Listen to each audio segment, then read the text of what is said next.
Laurent Thirion, consultant digital au sein de l'agence Antadis et ex-directeur e-commerce digital depuis 25 ans. J'ai fait mes débuts dans le e-commerce en 2000 en créant un des premiers sites e-commerce pour la compagnie du lit. Et c'est là où j'ai rencontré mon agence de cœur qui m'a permis également d'évoluer et d'apprendre de nouvelles choses sur les actions qu'on pouvait mener et l'optimisation de son site web.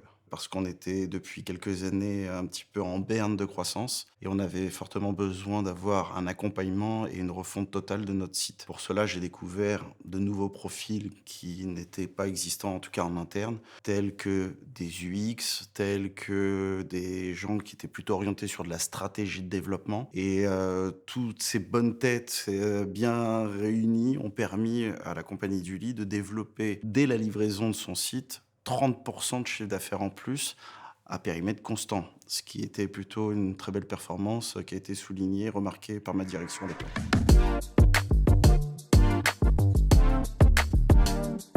Force d'analyse de données depuis quelques années, j'ai rapidement inclus en fait dans ma stratégie la stratégie data driven. Pourquoi? Parce qu'aujourd'hui, on peut prendre divers chemins, mais la donnée, elle est figée et elle est là. Donc de choisir son chemin après une analyse approfondie permet aujourd'hui de prendre de bonnes décisions et de fiabiliser également cette décision par des données chiffrées. Pour cela, les prérequis, c'est fiabiliser et sécuriser sa donnée. Effectivement, aujourd'hui, on récupère beaucoup de choses, mais on n'est pas sûr nécessairement de la qualité.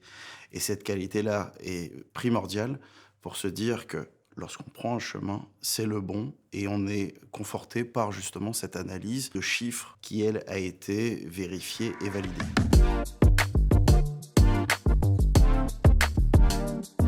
Effectivement, aujourd'hui, on se rend compte que c'est le talon d'Achille, la data chez les e-commerçants, et c'est le principal frein à leur croissance.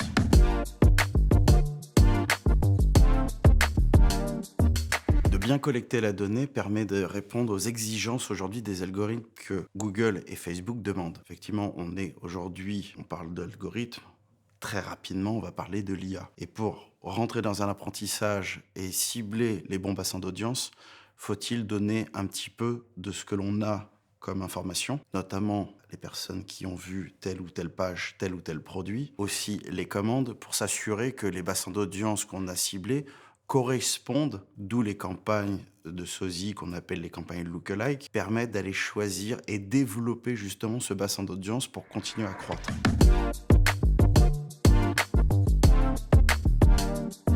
La donnée démarre aujourd'hui par un chemin que tout le monde connaît, le bandeau de validation de cookies, qui est véritablement la porte d'entrée de la collecte. Si on refuse le cookie, fin du game, il n'y a plus rien à collecter. Nous, notre objectif au sein de l'agence, c'est d'accompagner justement à optimiser ces bandeaux pour que les marchands puissent continuer à collecter. On a évoqué que la fin du cookie tiers à travers aujourd'hui beaucoup de navigateurs tels que Chrome, pour lesquels c'est imminent, mais déjà opérationnel sur des navigateurs tels Opera, tels Firefox. Et il existe des parades à ça. Ces parades sont méconnues encore du grand public, qui sont la mise en place de ce qu'on appelle du server-side.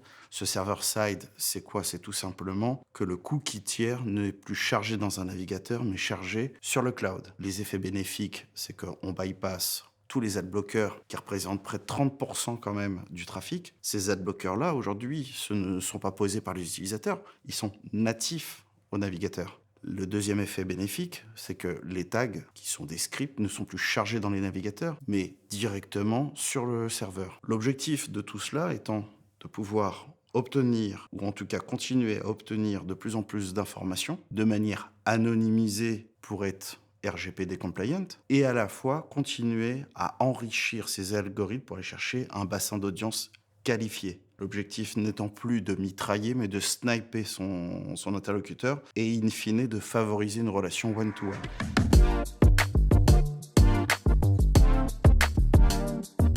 Mon conseil aujourd'hui aux marchands que je pourrais faire, c'est que tous ceux qui constatent une baisse de ROI, voire une augmentation de leur CPC, c'est de faire auditer leur collecte de données, qu'on puisse identifier les points de friction dans le parcours de la donnée et la corriger le plus rapidement possible. Et on remarquera, ça a été le cas pour plusieurs de nos clients, une remontée parce que les algorithmes, justement, vont pouvoir s'enrichir de données véritables, sécuriser, fiabiliser et continuer à aller chercher un bassin d'audience de plus en plus qualifié. Ça, c'est véritablement bénéfique pour un bon ROI.